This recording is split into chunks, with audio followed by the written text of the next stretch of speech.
All right, joining me once again here on the Matthew Filipowicz Show is Jessica Luther. Jessica is a journalist whose work has been seen in Vice Sports, The Atlantic, The Guardian, Salon, RH Reality Check, all of which and more you can find at jessicawluther.com. You can also follow her on Twitter at SCATX. Jessica, thank you so much for being on the show again. Thank you for having me.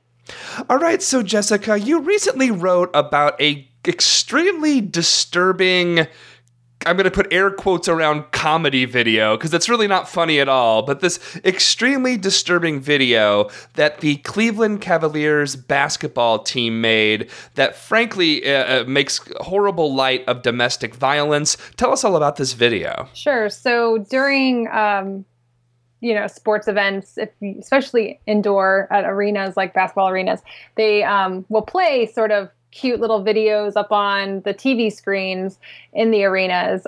This is as true in college ball as it is in the NBA. And Cleveland actually has a sort of gigantic, they call it the humongotron system. The TV's viewable everywhere. And so they had made a sort of in-house video that was supporting the team during the playoffs. The theme was all in. Everyone's all in for the playoffs. And the video is supposed to show sort of how committed you're supposed to be to it. And it's using, there was I want to say United Healthcare video where a couple, the song from Dirty Dancing comes on, the famous one where they do the lift at the end of the movie. Yeah, I've had the time of my life song. You. Yeah. And, and so in both of the commercial and this Cavalier video that they made, the Cavs video, they start dancing. They're like, oh, it's our song. And they start mimicking the movements. In the United Healthcare video, he ends up turning around sort of at the wrong moment when she goes to do the lift. And so they both fall over into the table. And it's about sort of, you never know when you'll need a doctor. The Cavs changed this, though. And so at the moment when she goes to do the lift, she's taken off her apron and she's wearing a Chicago Bulls shirt, which is the team that they were playing at the playoffs. And she goes to do the lift. He picks her up and while doing the lift, sees her shirt, literally throws her onto the ground. And you hear her body hit the ground. And then they do a whole thing like, they say something to the effect of, don't make the mistake that she did. And literally like blurred in the background is her sort of, grimacing with pain as she's like feeling her body because she's been thrown. And then at the very end, she's got an ice bag on her head. She's wearing the all-in shirt and he's got his arm around her and he's sort of, chastising her. And she's like, fine, let's just watch the game now. I get it. I get it. And then the last thing is him saying that he's all in or go Cavs and smiling at the camera. And it's this incredible, horrible video that really shows how abuse works. So, this is part of what I wrote about is it's not just that like, it's sort of jarring to see him throw her.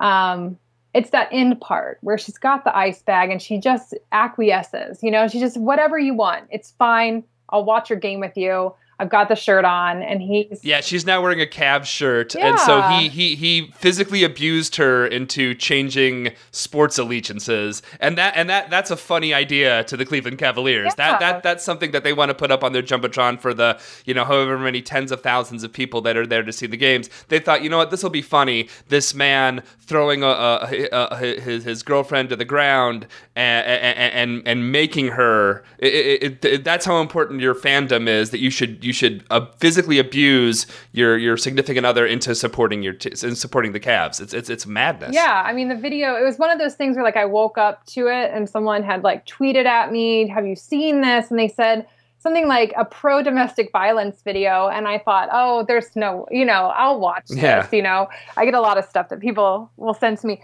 And I watched it. I was just floored. Like it's so much worse than you sort of think it could be based on, especially at this moment in time where we have domestic violence being an issue just generally discussed within professional sports, especially for the Cavs to put out this video that's part of what's jarring about it, outside of the fact that it is just so blatant in how it shows abuse. Yeah. Again, I'm talking to Jessica Luther, journalist. You can find her writings at jessicawluther.com, on Twitter at SCATX. Well, one of the main points you make in the article, and you wrote this for RH Reality Check, is that whenever something like this happens, whenever some type of culture comes out that gets called out for its blatant portrayal of domestic violence or something horrible, what the organizations that do it, they'll say, "Oh, it was a mistake. Oops. Oh, we didn't really mean it this way." But there is no way that this is a mistake. That this is not something that just happened by accident. It wasn't just people wrote this, people filmed it, people edited it, people watched it, and then they put it on the Jumbotron. So let's talk a little bit about this kind of the BS ways that specifically the Cavs, and then we can get to other organizations on this, but specifically the Cavs tried to brush this aside as just a simple mistake. Right. I mean, that's the word that really got me was in their apology. And they did respond very quickly and release a statement. And they tried to pull the video. Someone captured it. That's why we all can see it now. The Cavs did try to get rid of it, I guess. But yeah, they called it a mistake. And when you watch it, I mean, one of the things that is, I mean, I can't say this enough, sort of, that it shows the full cycle of abuse from exactly how it works. The idea that they sort of, and I wrote this, that they whoopsed into creating a perfect video of this is wrong. That there's not a mistake here, right?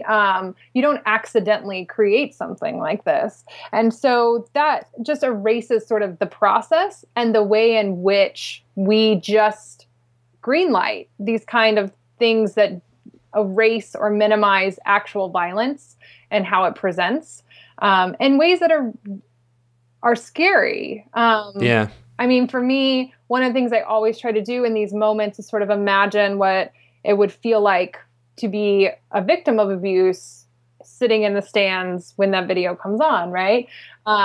There's nothing about that in that, there's no way that person watched that and thought they accidentally made this video that perfectly mimics my existence. And I think that it's important that we always are approaching it from that angle.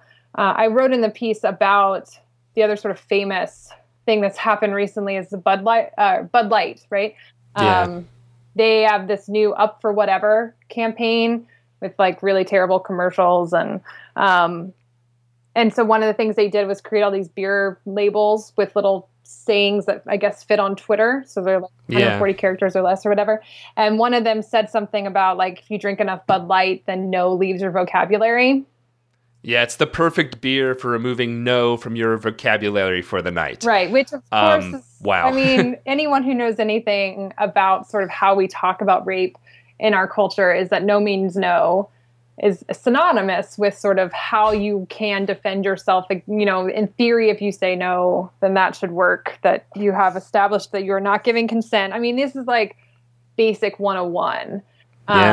There's no way that you, and of course, and then on top of that, we have a whole discussion about the way that alcohol relates to people being raped or, people raping. So the idea that a beer company would totally miss that is just, it's not a mistake. They just don't care. I mean, what it comes down to, I'm so cynical though, but it looks like they just don't care enough to consider what this looks like from any other perspective. They don't seem, there isn't anyone in the room to say what would this look like if you actually had been raped and you saw this on a beer label, right? The word mistake, the sort of, we accidentally did this, is just so disingenuous.